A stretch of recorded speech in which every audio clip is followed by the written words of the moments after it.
Local media were on Tuesday, July 23, 2013, given a guided tour of the Amaila Falls, where they had a first-hand look at works on the access road to the falls, which is the site for an $850 million hydropower plant. This plant, when completed, is expected to reduce the country's overall dependence on fossil fuel to generate electricity, which will ultimately lead to cheaper energy for Guyanese consumers. The facility also promises a stable power supply. Currently, Guyana expends about $200 million annually to purchase fossil fuel to generate electricity, while the country has not been receiving a stable power supply. The team of local journalists departed Georgetown on board the Guyana Defense Forces helicopter, along with Works and Transport Minister Robertson Ben and Public Works Ministry's consultant engineer Walter Willis. We will, on this occasion, fly straight to Section 6. Over Section 2. Over Section 2 and then 3, to 4, 5 and then 6. we will land at 6. Correct. And then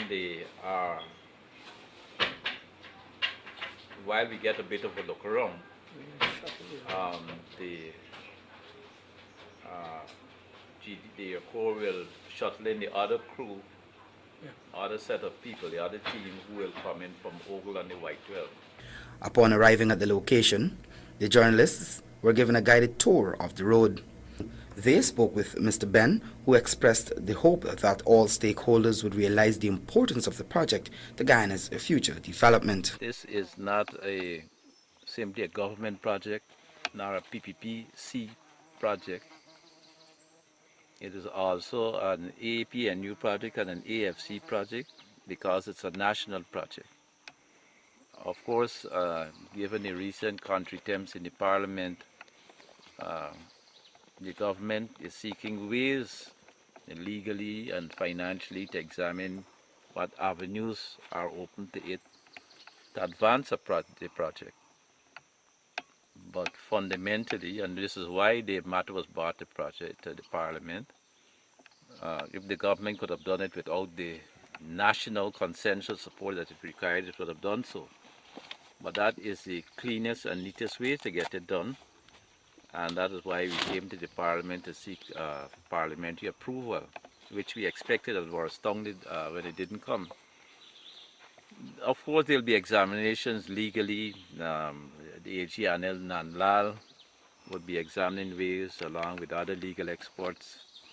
At the level of the presidency at the center, they would be looking at ways and getting advice too.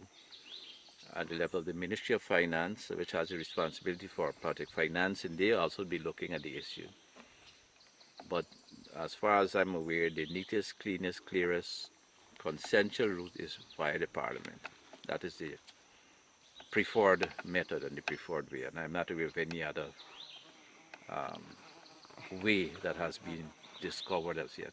We're still hopeful that the opposition, I mean, you had a trip in for them the other day and they were in agreement, and I think most of them were astounded to see amount of work that was completed because they said so themselves. Are you still hopeful that eventually they come on board wholly and solely? We are very hopeful. This is, as I said, is a national project.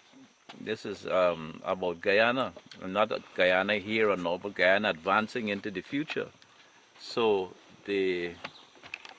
we expect that they would see the light, and that whatever concerns or misunderstandings or confusion they may have on their side is cleared up, and that we would want to be able to help to clear it up. But primarily we want the Guyanese people to have a clear understanding again here and now as the importance of this project, what it means with respect to domestic utilization and costs of electricity, that is the availability and the price at which you pay for it. If you knock 40% off the light bill, one would think that it's significant. If I was paying $10,000 light bill and I'm suddenly paying $6,000, it's a big move. And also to the question of onward future investment into the country, both from overseas and from the Guyanese diaspora, who have also been invested in the country. And the critical part for Guyana at this moment is via this project with respect to transformation